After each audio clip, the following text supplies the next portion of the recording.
అందరికీ నమస్కారం అమ్మ.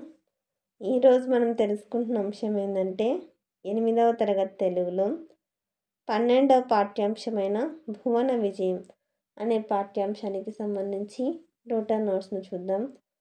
ఇంకా ఆలస్యం చేయకుండా వీడియోలోకి వెళ్ళే ముందు మన ఛానల్ని సబ్స్క్రైబ్ చేసుకున్న వాళ్ళు ఎవరైనా ఉంటే దయచేసి సబ్స్క్రైబ్ చేసుకొని లైక్ చేసి షేర్ చేసి మీ ఫ్రెండ్స్కు రిలేటివ్స్ అందరికీ సబ్స్క్రైబ్ చేసుకోమని చెప్పండి. నా ఛానల్ని సబ్స్క్రైబ్ చేసుకొని ప్రత్యక్షంగా పరోక్షంగా సపోర్ట్ చేస్తున్న వాళ్ళందరికీ పేరు పేరున ప్రత్యేకమైన హృదయపూర్వక ధన్యవాదాలు. ఇంకా ఆలస్యం చేయకుండా వీడియోలోకి వెళ్ళిపోదాం. మొదటి ప్రశ్న, భువన విజయం ఏ ప్రక్రియకు చెందినది? భువన విజయం అనేది సాహితీ రూప ప్రక్రియకు చెందినది. జాగ్రత్తగా స్క్రీన్ షాట్ తీసుకున్నాను. తర్వాత రెండవ ప్రశ్న, భువన విజయ సభలో మీరు సామాన్యుడు కారు రామకృష్ణ అని భట్టుమూర్తి ఎందుకన్నాడో రాయండి. జాగ్రత్తగా స్క్రీన్ షాట్ తీసుకోండమ్మా. మళ్ళీ చెప్తున్నా అనుకోద్దండి. అక్షరాలు కనుక క్లియర్గా కనిపించకపోతే నెట్ క్వాలిటీ పెంచుకొని స్క్రీన్ షాట్ తీసుకున్నాను. తర్వాతి ప్రశ్న, పెద్ద ప్రశ్నలు ఇవి. పాఠంలో ముక్కు తిమ్మన కవి చెప్పిన పద్యానికి భావం రాయండి. జాగ్రత్తగా స్క్రీన్ షాట్ తీసుకున్నామా. ఇంపార్టెంట్ క్వశ్చన్స్ ఇవన్నీ. రెండవ ప్రశ్న, తెలుగు భాష ఔన్నత్యాన్ని సొంత మాటల్లో రాయండి.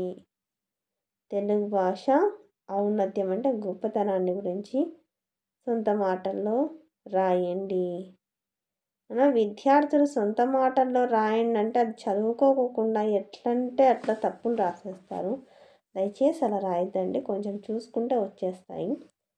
తర్వాత మూడవ ప్రశ్న, భువన విజయం రూపకం ఆధారంగా తెలుగు ఘనతను గురించి కరపత్రం తయారు చేయండి.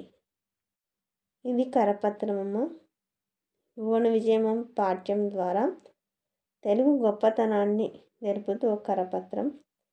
తెలుగు తీపి తెలుగు వాడ గతమెంతో ఘనకీర్తి కలవాడ చెయ్యెత్తి జైకొట్టు తెలుగోడా అనేది పెట్టినాం. తర్వాత అంశం రాసినాం. ఇట్లా అని రాసి ఎవరు తెలుగు భాష పరిరక్షణ సమితి గుంటూరు, మీరు ఏ ఊరైతే ఆ ఊరు రాయాల. తర్వాత భాషాంశాలను క్రింది వాక్యాలను గీత గీసిన పదాలకు అర్థాలను రాసి వాటితో సొంత వాక్యాలను రాయండి. తృణ అంటే కోరిక, కోరిక తీరాలంటే కృషి చేయాలి.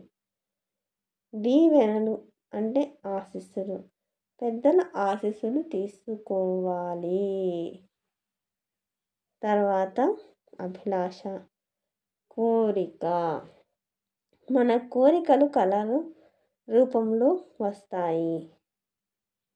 కోరికలు కళ్ళ రూపంలో వస్తాయి. వల్లభుడు అంటే రాజు, రాజు ధర్మ బద్ధతతో జీవించాలి. రెండవ ఆ, క్రింది పదాలు చదివి వాటికి సరిపోయే నానార్థాలతో జతపరచండి. భాష అంటే భాష, ఒట్టు, ప్రమాదం. తర్వాత చీరు అంటే పిలుచు, చెలుగు, చీల్చు. రసము అంటే జలము, రుచి, వసరు. లెస్స అంటే యోగ్యం, శ్రేష్టం, క్షేమం. ఈ క్రింది వాక్యాలను చదివి పర్యాయ పదాలను గుర్తించి రాయండి. తోక, వాలం, లాంగులం. చూపు, దృష్టి, ఆలోకనమే. తర్వాత శంకరి, పార్వతి, జగన్మోహిని. కూర్మం, కమలం, తాబేలు. శౌరి, మురారి, గోపాలకుడు. తర్వాత క్రింది వాటికి ప్రకృతి వికృతులను గుర్తించండి. శర్కర అంటే చక్కెర, పద్యం అంటే పద్యం, విజ్ఞానం అంటే విజ్ఞానం. అందరికీ ధన్యవాదాలమ్మా. ఇంకా మన ఛానల్ని సబ్స్క్రైబ్ చేసుకుని వాళ్ళు ఎవరంటే దయచేసి సబ్స్క్రైబ్ చేసుకొని లైక్ చేసి షేర్ చేసి మీ ఫ్రెండ్స్కు రిలేటివ్స్ అందరికీ సబ్స్క్రైబ్ చేసుకోమని చెప్పండి. నా ఛానల్ని సబ్స్క్రైబ్ చేసుకొని ప్రత్యక్షంగా పరోక్షంగా సపోర్ట్ చేస్తున్న వాళ్ళందరికీ పేరు పేరున ప్రత్యేకమైన హృదయపూర్వక ధన్యవాదములు. అందరికీ ధన్యవాదాలు. దయచేసి వీడియోను మాత్రం స్కిప్ చేయదున్నాను. ధన్యవాదాలు.